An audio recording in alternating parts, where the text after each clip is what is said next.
Qual a importância de uma mutação genética na evolução corporal e, por consequência, ser um instrumento melhor para poder ser usado pelo espírito? Ou pelo espírito? A mutação genética, ela é um processo que ocorre na embriogênese, no qual uma célula, ela se divide, e quando ela se divide, o esperado é que a carga genética das duas células filhas sejam idênticas à célula mãe. Então, eu tenho aqui um DNA, eu tenho um DNA. Quando essa célula se divide, as duas filhas têm exatamente o mesmo DNA da célula mãe. Isso é o que acontece normalmente. Mas pode acontecer uma falha. Na hora que eu estou fazendo a divisão celular, as células filhas têm uma característica genética que a mãe não tinha. E aí, quando se divide, as células são diferentes.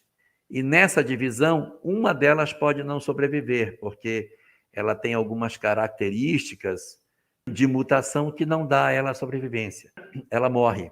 E a célula filha tem a característica diferente daquela que a mãe possuía.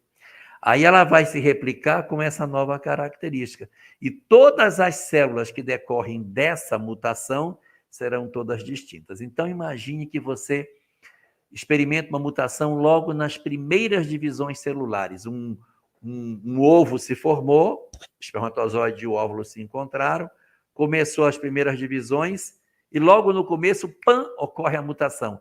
Bom, então o material genético vai ser todo diferente daqui para baixo. Provavelmente esse ser vai ser todo mutante. E é essa mutação que impulsiona a evolução das espécies.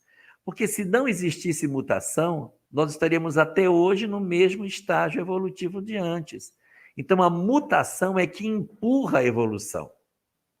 Se não existisse mutação, não existia evolução. Nós estaríamos sempre com os mesmos seres.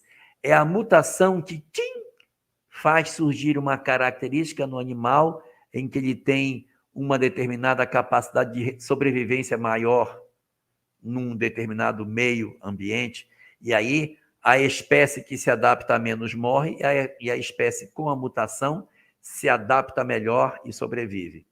Eu vou dar só um exemplo para a gente poder avançar.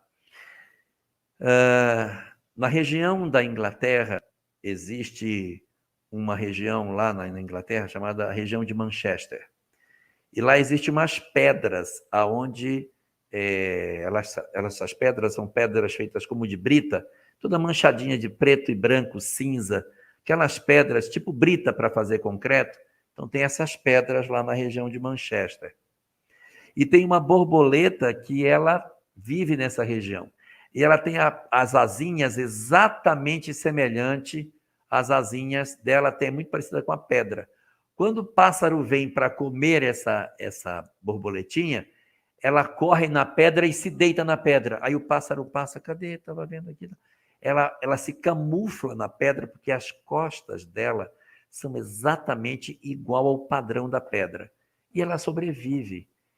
Quanto mais parecida ela for com a pedra, maior a chance do pássaro não ver e ela sobrevive. Só que nessa espécie de borboleta, ocorre um fenômeno de mutação, que ninguém tem uma explicação. As mutações ocorrem, segundo a ciência, pelo acaso. Então, entre as borboletinhas assim, de repente, pá, surge uma borboleta totalmente preta. E a borboleta preta não sabe que ela é preta, ela pensa que ela é igual às outras. Quando o pássaro vem, todas pousam na pedra. E a borboleta preta pousa também. Haha, vou me esconder. Aí o pássaro vem, tchum, come a borboleta preta. Nunca essa mutação sobrevive, porque a pedra é sempre parecida com a borboleta rajada, então a borboleta preta é comida e ela não se reproduz. Sempre ela é uma mutação que não dá certo, não dá certo. Ao longo dos séculos, ela nunca dá certo, porque o pássaro sempre come a borboleta preta. O tempo passou, veio a Revolução Industrial, as fábricas produzindo os seus produtos queimando carvão, o carvão subiu nas fuligens das fábricas e se precipitou em cima das pedras. As pedras que eram rajadas se tornaram pretas. Mas ninguém contou para as borboletas que isso estava acontecendo. Então, o que aconteceu? Quando elas ficavam com medo do pássaro, elas pousavam na pedra. O pássaro agora achava as borboletas e comia. Então, ele comia as borboletas rajadas. E no dia que apareceu a borboleta preta, o pássaro não comeu e ela se camuflou. Aí ela se reproduziu, se multiplicou e a borboleta que era rajada sumiu. Em síntese, no norte da Inglaterra, a borboleta predominante é a preta, porque ali as pedras são escuras.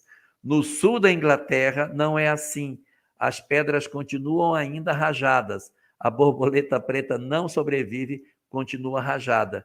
E na fase de transição entre uma e a outra, as pedras são quase escuras, tem um outro tipo de mutante que tem as costas bem escuras, mas não totalmente preta, que se adaptou melhor a essas pedras e é essa subespécie que existe nessa região do centro da Inglaterra. Isso é a mutação que promove a evolução dos seres e é o que promoveu, assim, o surgimento da vida e o aparecimento do homem sobre a face do planeta.